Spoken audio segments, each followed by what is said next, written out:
प्रिय छात्र एवं छात्राओं, पुनः आप लोगों का ऑनलाइन क्लास में स्वागत है। कल के टॉपिक में आप लोग संयुक्त परिवार के दोष में पढ़ा और आज का टॉपिक हम लोगों का है संयुक्त परिवार में वर्तमान में क्या क्या परिवर्तन हुए हैं उसके बारे में हम लोग अध्ययन करेंगे। क्योंकि आप लोगों को मालूम है कि संयुक्त परिवार की परिभाषा जो इरावती कर्वे दी है उसमें ये बताया गया है कि संयुक्त परिवार वह है जो तीन से अधिक पीढ़ियां एक साथ रहती हों, एक छत के नीचे रहती हों, एक चूल्हे का भोजन करती हों और पूजा पाठ में एक साथ सम्मिलित होती हैं। इसको हम लोग संयुक्त परिवार कहते हैं। आज हम लोग देख रहे हैं कि इस परिभाषा में क्या क्या परिवर्तन आए हैं और परिवर्तन के क्या कारण रहे हैं। कारण हम लोग आप लोग एक दिन बतलाए भी थे, लेकिन फिर भी आज भी उसकी चर्चा होती रहेगी। तो आज का टॉपिक है संयुक्त परिवार में वर्तमान परिवर्तन। संयुक्त परिवार में वर्तमान परिवर्तन।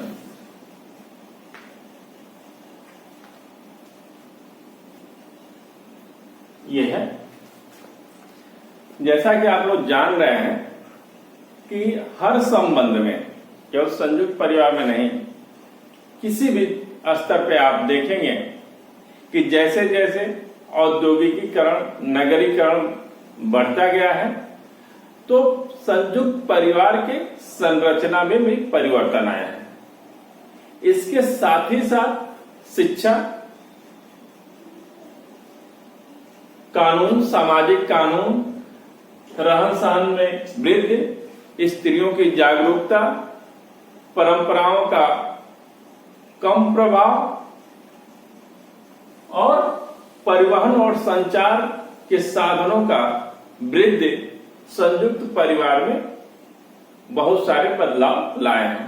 किसी भी जगह देखेंगे तो जो औद्योगिकीकरण है या नगरीकरण है या परिवहन के साधन है, संचार के साधन है, तो ये व्यक्तियों के व्यक्तित्व में संयुक्त परिवार किसी भी स्तर पर देखेंगे तो हर जगह इसमें परिवर्तन दिखलाई देता है। तो संयुक्त परिवार में जो परिवर्तन के कारण है उसमें महत्वपूर्ण रोल औद्योगिकीकरण का है, नगरीकरण का है, शिक्षा का है, संचार के साधनों का है, परिवहन के साधनों का है, परंपराओं की कमी की है, स्त्री की जागरूकता का है, युवा शक्ति का है, सामाजिक नए कानूनों का है। तो ये सारे के सारे कारण संयुक्त परिवार के परिवर्तन में दिखलाई देते हैं। तो हम आज पहला उसका टॉपिक देखते हैं। पहला टॉपिक है संयुक्त परिवार के आकार में परिवर्तन। संयुक्त परिवार के आकार में परिवर्तन। संयुक्त परिवार के आकार में परिवर्तन आप लोग परंपरागत रूप से देखते हो कि जो बतलाया गया है कि संयुक्त परिवार में जो परंपरागत संयुक्त परिवार है उसमें कम से कम 40 या 50 लोग एक साथ रहते हैं।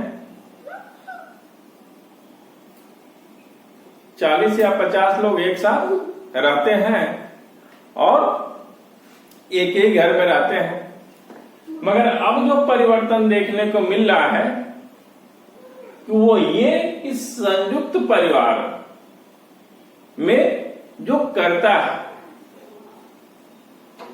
या कर्ता क्या, जो युवा शक्ति है जो अपना अधिक कार्य करके अधिक अर्थ कमाता है, अधिक पैसा कमाता है, वो उससे अलग होकर अपना खुद विकास करना चाहता है या खुद अपने परिवार की देखभाल बेहतर तरीके से करना चाहता है। वो नहीं चाहता है कि मेरा पैसा और सभी पे खर्च हो और मैं और मेरा परिवार परेशान रहे। तो चूंकि आज का जो जीवन है, जो वर्तमान समाज है, वो व्यक्तिवादी समाज है। वो खुद अपने बारे में सोचता है, सेल्फ के बारे में सोचता है, सामाजिकता या सहायता या दूसरों के बारे में कम सोचता है। ऐसा ये वर्तमान समय का परिदृश्य देखने को मिल रहा है। जिस परिदृश्य में या जिस समय संयुक्त परिवार था, वो आज का समय जो है काफी बदल चुका है। तो पहले 40 से 50 लोग एक साथ रहते थे, उसी में अपना जीवन अच्छे से गुजार लेते थे। बाकी आज का जो जीवन है, उसमें जो कमाने वाला व्यक्ति है वो ये सोचता है कि अगर मैं कमा रहा हूं तो उसका उपभोग और विकास मैं खुद करूं, मेरा परिवार करे, न कि अन्य लोग। तो इसके चलते संयुक्त परिवार अब टूटने लगा है, उसका आकार छोटा होने लगा है। ये इसका संयुक्त परिवार के वर्तमान परिवर्तन में पहला टॉपिक रहा। फिर हम लोग दूसरे पर बात करते हैं कि क्या परिवर्तन हुए हैं संयुक्त परिवार में। संयुक्त परिवार प्राथमिक संबंधों में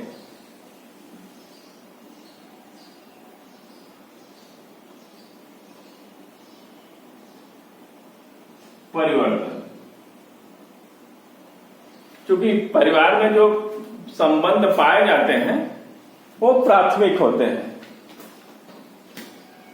परिवार में जो संबंध पाए जाते हैं वो प्राथमिक होते हैं।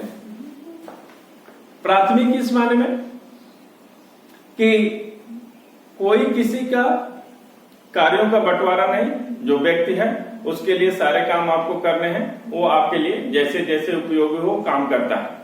तो आप प्राथमिक संबंध या घनिष्ठता से का संबंध या व्यक्तिगत संबंध परिवार में पाया जाता है। मगर अब संयुक्त परिवार में चूंकि 3-4 पीढ़ियां एक साथ रहती हैं, तो व्यक्तिवादी समाज है, अपना विकास करना चाहता है, तो प्राथमिक संबंधों में प्राथमिक संबंध उस तरह से लगाव नहीं रह गए। अब व्यक्ति खुद अपने बारे में सोचता है, इसलिए प्राथमिक संबंधों में भी परिवर्तन देखने को मिल रहा है संयुक्त परिवार में। तीसरा टॉपिक लेते हैं, धर्म के प्रति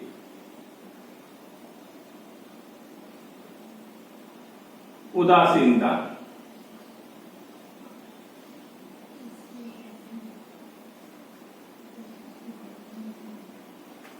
धर्म के प्रति उदासीनता। आज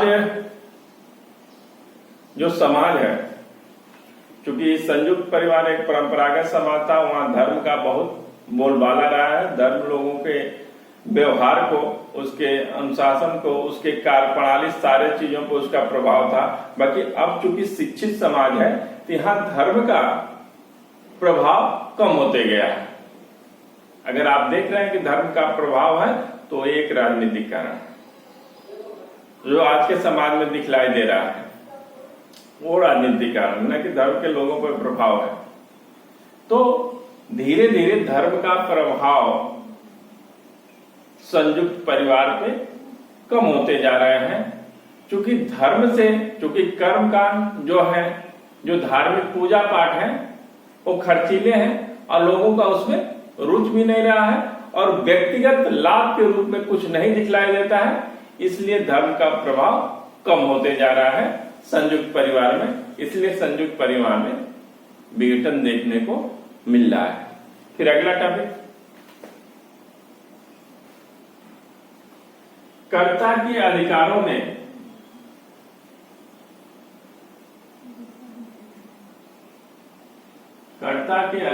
में कमी। आज के समाज में जो संयुक्त परिवार है, उस समाज में कर्ता का जो अधिकार है वो कमी होते नजर आ रही है। इसका कारण ये है क्योंकि संयुक्त परिवार में चाहे जो भी परिवार है उसमें जो कमाने वाला व्यक्ति है और जो नहीं कमाने वाला व्यक्ति है, कमाने वाला व्यक्ति चाहता है कि अपना विकास करे और जो करता है मुखिया, करता का मतलब यह मुखिया से, मुखिया चाहता है कि सभी लोगों को संगठित करके चले, सभी पे समान दृष्टिकोण रखे, बाकी सभी को समान। अब जो पैसा कमाने वाला है, जो कर्म करता है, पैसा कमाता है, अर्थ आता है, तो वो चाहता है कि हमारे पे ज्यादा ध्यान दिया जाए। और पहले का जो परंपरा का समाज था उसमें मुखिया निरंकुश होता था, वो सबको समान बिहेव करता था, सब एक्सेप्ट करते थे। और आज का जो मुखिया है वो राजनीतिक मुखिया है, किससे कितना लाभ है उस अनुसार वो सोचता है। तो जो मुखिया की स्थिति है, कर्ता की स्थिति है, वो उसका प्रभाव है वो कम हुआ है। अब जो कमा रहा है, संयुक्त परिवार में जो कमा रहा है उसका प्रभाव बढ़ा हुआ है, उसका मान सम्मान ज्यादा है, और जो नहीं कमा रहा है उसका मान सम्मान कम है, क्योंकि ये सामाजिक परिवेश में बदलाव है, समाज में बदलाव आया है, इसलिए ऐसा दिखलाई दे रहा है। फिर अगला टॉपिक,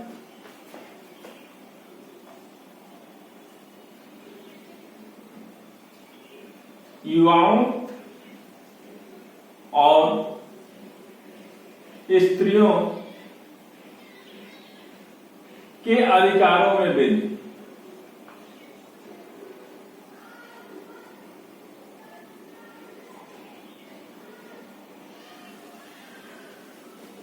आज के जो सामाजिक परिवेश है, जो अगला टॉपिक है युवाओं और स्त्रियों के अधिकारों में वृद्धि।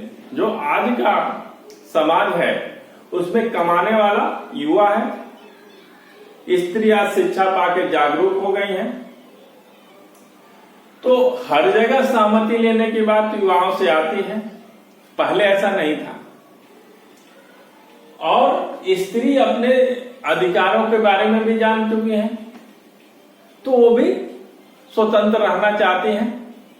युवा चूंकि कमाने वाला है तो उसकी बात सुना जाए, पहले ऐसा नहीं था परंपरागत समाज में। जो मुखिया था वो अपने अनुसार जो काम निर्धारण कर दिया उसी तरह से सबको काम करना पड़ता था। बाकी आज की परिस्थितियां ऐसी नहीं है, युवाओं और स्त्रियों के अधिकारों में वृद्धि हो गई कि युवा कमाने वाला है और वो सजेशन देता है, आज के वर्तमान युग के अनुसार वो कोई भी सलाह देगा, और जो 2-3 पीढ़ी का जनरेशन पीछे का वो पीछे के अनुभव के आधार पर देगा, तो दोनों में मतभेद है।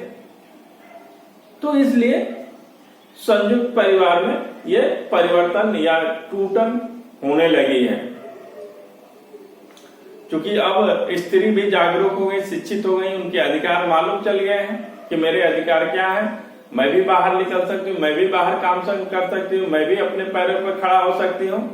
तो भी चाहती है, पहले के समय में ऐसा नहीं था कि उसको भी सम्मान मिले, उसकी भी बात सुनी जाए, उसको भी उचित स्थान मिले, पहले ऐसा नहीं था। बाकी अब का जो समाज है उसमें स्त्री भी अपने अधिकार के प्रति सचेत हुई है कि स्त्री पुरुष में कोई विभेद नहीं है, कोई अंतर नहीं है।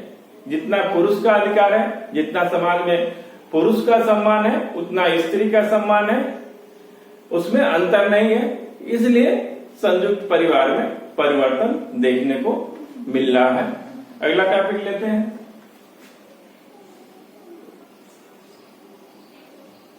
संपत्ति के अधिकारों में परिवर्तन। संपत्ति के अधिकारों में परिवर्तन, चूंकि अब नए सामाजिक कानून आ चुके हैं, तो उसमें अगर कोई संयुक्त परिवार से अलग होना चाह रहा है तो उसको संपत्ति में जितना अधिकार मिलना चाहिए, जितना हिस्सा मिलना चाहिए, वो मिल सकता है।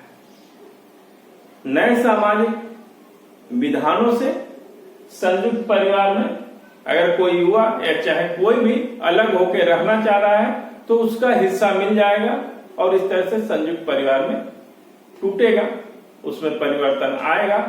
तो ये भी एक कारण है कि नए विधानों से भी संयुक्त परिवार भी टूट रहा है, उसमें परिवर्तन आ रहे हैं।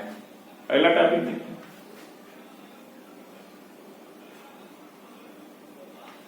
एक परिवार में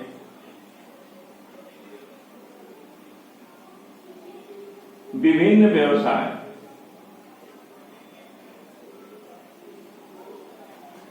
एक परिवार में विभिन्न व्यवसाय, जैसे पहले जब जात व्यवस्था थी तो उसमें एक जात के लोग एक तरह के काम करते थे। संयुक्त परिवार भी लगभग यही था कि जो परिवार जिस व्यवसाय को करता था उसी व्यवसाय में सभी लोग लगे हुए थे। मगर आज के वर्तमान युग में औद्योगिकरण और नगरीकरण के वृद्धि के चलते एक परिवार में विभिन्न व्यवसाय, जो व्यक्ति जिस क्षेत्र में अपने आप को स्थापित कर ले, जिसमें उसकी रुचि हो, जिसमें उसका कौशल हो, जिसमें उसने शिक्षा पाई हो, तो वह व्यवसाय करता है। तो एक ही परिवार में विभिन्न तरह के व्यवसाय होते जा रहे हैं। ये भी एक कारण संयुक्त परिवार के परिवर्तन के रूप में दिखलाई दे रहा है। फिर अगला टॉपिक देखते हैं।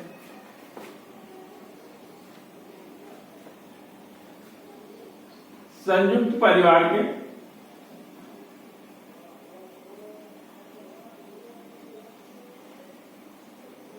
कार्यों में कमी। जो परंपरागत संयुक्त परिवार था तो उस परंपरागत संयुक्त परिवार में शिक्षा भी संयुक्त परिवार से दी जाती थी, संस्कृत का हस्तांतरण भी संयुक्त परिवार से होता था, अनुशासित भी संयुक्त परिवार के ही द्वारा होता था और तरह तरह के प्रथाओं रीति रिवाज भी संयुक्त परिवार के ही द्वारा मिलता था। बाकी वर्तमान युग में अब संयुक्त परिवार के बहुत सारे कार्यों का बंटवारा हो चुका है, चाहे दूसरे लोग ले लिए हैं। जैसे संस्कृत के बारे में जानना है तो शिक्षा के द्वारा जान रहा है व्यक्ति। अगर अनुशासित रहना है तो कानून से अनुशासित होने लगा है व्यक्ति। फिर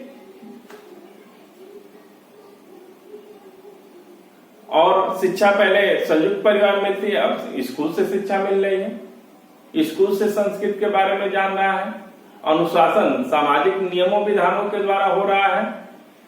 तरह तरह के उत्तरदायित्वों की कमी संयुक्त परिवार में देखने को मिल रही है, जिसके वजह से आज संयुक्त परिवार में परिवर्तन हो रहा है। तो अब संयुक्त परिवार में विघटन हो रहा है, ये भी एक कारण है। आज का टॉपिक यहीं तक। धन्यवाद।